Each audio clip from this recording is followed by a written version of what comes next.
Better shake your booties for black girl nerves. Better shake your booties for black girl nerves.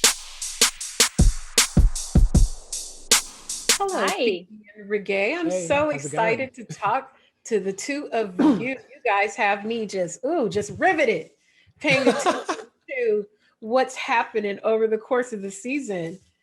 Phoebe, beginning with you, you guys are such like willing partners in a tangled web. You both have a goal that you're trying to reach and have found a partner in crime, in a sense, with each other. What is the essence of a good partner in crime? You know, obviously there's trust, but what makes that relationship between Daphne and the Duke really, really thrive to get them to this goal they're trying to accomplish? Yeah, well, I think the fact that they're friends first, you know, there's no pressure on them, especially within the context of the time that they're in, which is there's so much pressure for a woman to find a husband. And they don't have that pressure on them because they know that they're both in this sort of game that they're playing together. So they get to develop a friendship through that, which I think is so fundamental to their falling for each other in the end.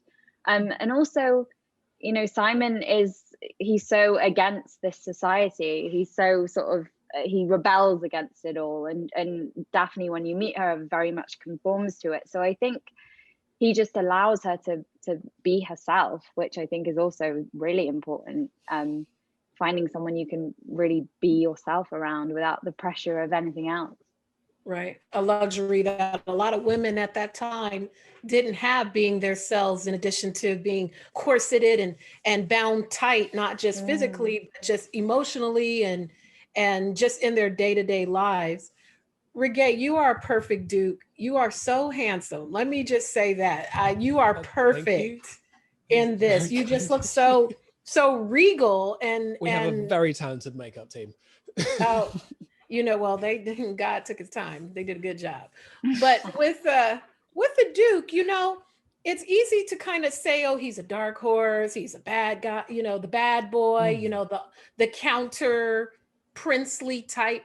But is it as simple as that? Because he seems so much more layered than just being the bad boy. Well, I think this is absolutely what excites me about the project from the beginning, because these are the exact conversations that I was having with Shonda when we were talking about what this project is. It was about this archetype of what is this tall, dark, broken, broody, kind of anti-hero romantic archetype about, and how can we re-examine that and find out what's actually attractive about this man? Because it's not the brokenness, it is the journey to discovering true strength through things like vulnerability, through things like breaking down this masculine obsession with pride and dominance and holding a vendetta against your own dead father, and discovering that you are actually someone who can love and be loved and be more of a man and be even stronger for that.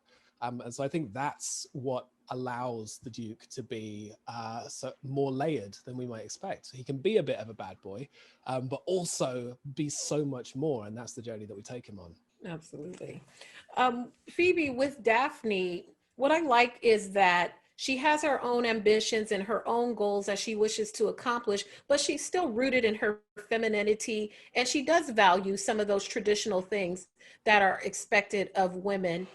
Is it when you look at trying to maintain a balance, when Daphne is trying to maintain that balance, does she have to give up portions of herself in order to achieve that balance? Or is it coming into a knowing of herself that makes her want the balance even more? Well, I think it's a coming of age story. When we meet Daphne, she's so young, and all she knows is that in order to find what she wants to find, which is a husband and have a family like her own, that she needs to sort of conform to these social rules and expectations, and that's how she'll find her Prince Charming. And we meet her in episode 1. She's so naive and wide-eyed and just like taking it all in, but she has no idea what real love is, and she hasn't developed any form of a sexuality, I don't think, yet, or she has, but she doesn't know what it is. So we're sort of going on this journey with her, and I think slowly she understands, you know, she finds herself on that journey and of falling in love. And these are things she's sort of discovering as we watch the show, and we're watching her sort of grow and learn about all these new things. And I think that's what's so interesting and fascinating about her as a character. And also just you know, I think she probably would be a very different person if she hadn't been born in those times. I think she's fundamentally she's quite outspoken, and she has a real inner strength, and she's very empowered. So I think she's just sort of born in the wrong era, really. But she still has a voice, and she still has a say. And even though Anthony sort of says, you know, you've got to do this, or when he does tell her what to do, she's very much, you know, says no to that. So yeah. Thank you. I enjoyed the two of you so much. Thank you so much for your time. Daphne kind of gave me like a Princess Diana kind of vibe, you know, kind of.